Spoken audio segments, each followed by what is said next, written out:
May 7. The Book of 1 Samuel, Chapter 1. There was a man named Elkanah who lived in Ramah, in the region of Zuph, in the hill country of Ephraim. He was the son of Jeroham, son of Elihu, son of Tohu, son of Zuph, of Ephraim. Elkanah had two wives, Hannah and Peninnah. Peninnah had children, but Hannah did not. Each year Elkanah would travel to Shiloh to worship and sacrifice to the Lord of heaven's armies at the tabernacle. The priests of the Lord at that time were the two sons of Eli, Hophni and Phinehas. On the days Elkanah presented his sacrifice, he would give portions of the meat to Peninnah and each of her children. And though he loved Hannah, he would give her only one choice portion, because the Lord had given her no children. So Peninnah would taunt Hannah and make fun of her, because the Lord had kept her from having children. Year after year it was the same. Peninnah would taunt Hannah as they went to the tabernacle. Each time Hannah would be reduced to tears and would not even eat. "Why are you crying, Hannah?" Elkanah would ask. "Why aren't you eating? Why be downhearted just because you have no children? You have me. Isn't that better than having 10 sons?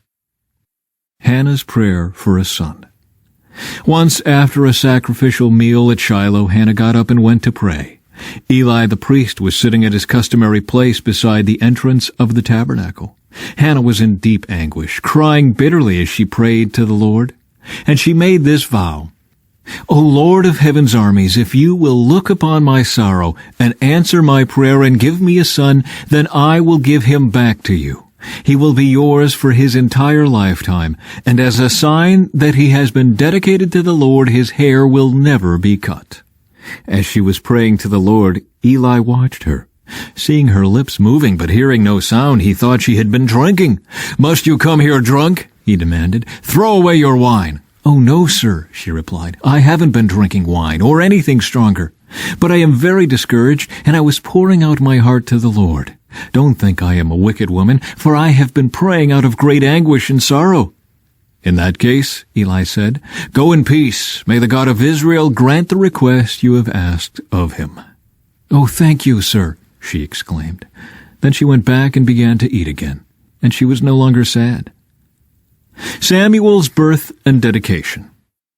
The entire family got up early the next morning and went to worship the Lord once more. Then they returned home to Ramah. When Elkanah slept with Hannah, the Lord remembered her plea, and in due time she gave birth to a son. She named him Samuel, for she said, "I asked the Lord for him." The next year, Elkanah and his family went on their annual trip to offer a sacrifice to the Lord. But Hannah did not go. She told her husband, "Wait until the boy is weaned. Then I will take him to the tabernacle and leave him there with the Lord permanently." "Whatever you think is best," Elkanah agreed. "Stay here for now, and may the Lord help you keep your promise." So she stayed home and nursed the boy until he was weaned.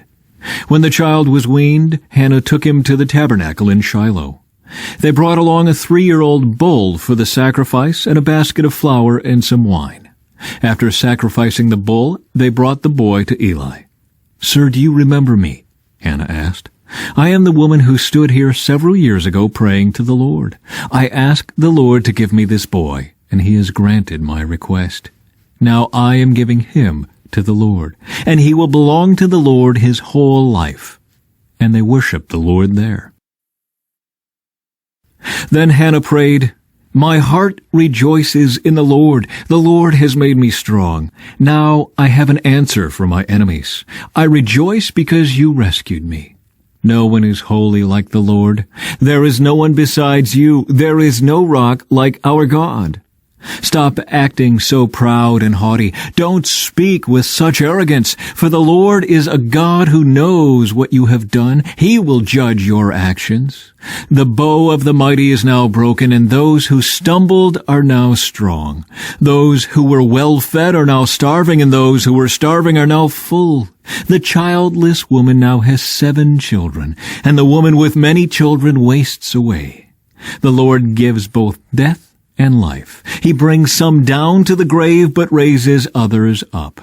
The Lord makes some poor and others rich. He brings some down and lifts others up. He lifts the poor from the dust and the needy from the garbage dump. He sets them among princes, placing them in seats of honor. For all the earth is the Lord's, and he has set the world in order. He will protect his faithful ones, but the wicked will disappear in darkness. No one will succeed by strength alone. Those who fight against the Lord will be shattered. He thunders against them from heaven. The Lord judges throughout the earth. He gives power to his king. He increases the strength of his anointed one. Then Elkanah returned home to Ramah without Samuel, and the boy served the Lord by assisting Eli the priest. Eli's wicked sons. Now the sons of Eli were scoundrels who had no respect for the Lord or for their duties as priests. Whenever anyone offered a sacrifice, Eli's sons would send over a servant with a three-pronged fork. While the meat of the sacrifice animal was still boiling, the servant would stick the fork into the pot and demand that whatever it brought up be given to Eli's sons. All the Israelites who came to worship at Shiloh were treated this way. Sometimes the servant would come even before the animal's fat had been burned on the altar. He would demand raw meat before it had been boiled so that it could be used for roasting.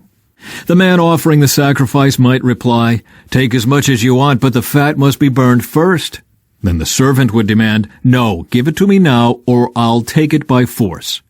So the sin of these young men was very serious in the Lord's sight, for they treated the Lord's offerings with contempt. But Samuel, though he was only a boy, served the Lord. He wore a linen garment like that of a priest. Each year his mother made a small coat for him and brought it to him when she came with her husband for the sacrifice. Before they returned home, Eli would bless Elkanah and his wife and say, "May the Lord give you other children to take the place of this one she gave to the Lord." And the Lord gave Hannah 3 sons and 2 daughters. Meanwhile, Samuel grew up in the presence of the Lord. From John, chapter 5. Afterward, Jesus returned to Jerusalem for one of the Jewish holy days. Inside the city, near the sheep gate, was the pool of Bethesda with 5 covered porches. Crowds of sick people, blind, lame, or paralyzed, lay on the porches. One of the men lying there had been sick for 38 years. When Jesus saw him and knew he had been ill for a long time, he asked him, "Would you like to get well?" "I can't, sir," the sick man said, "for I have no one to put me into the pool when the water bubbles up. Someone else always gets there ahead of me."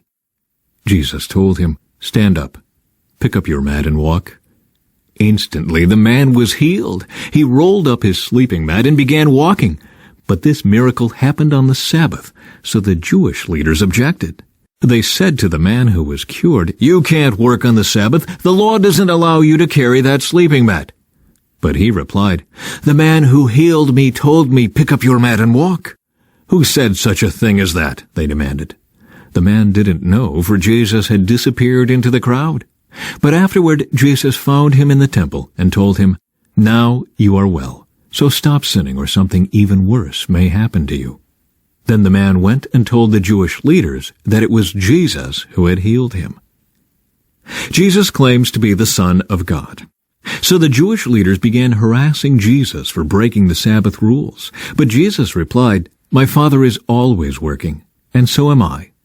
So the Jewish leaders tried all the harder to find a way to kill him, for he not only broke the Sabbath, he called God his Father, thereby making himself equal with God.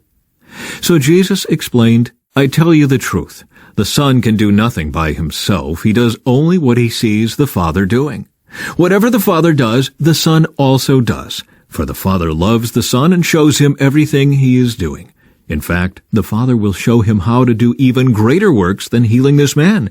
Then you will truly be astonished. For just as the Father gives life to those he raises from the dead, so the Son gives life to anyone he wants. In addition, the Father judges no one. Instead, he has given the Son absolute authority to judge, so that everyone will honor the Son just as they honor the Father. Anyone who does not honor the Son is certainly not honoring the Father who sent him." From Psalms. The Lord brought his people out of Egypt, loaded with silver and gold, and not one among the tribes of Israel even stumbled. Egypt was glad when they were gone, for they feared them greatly. The Lord spread a cloud above them as a covering, and gave them a great fire to light the darkness. They asked for meat, and he sent them quail. He satisfied their hunger with manna, bread from heaven. He split open a rock, and water gushed out to form a river through the dry wasteland. For he remembered his sacred promise to his servant Abraham.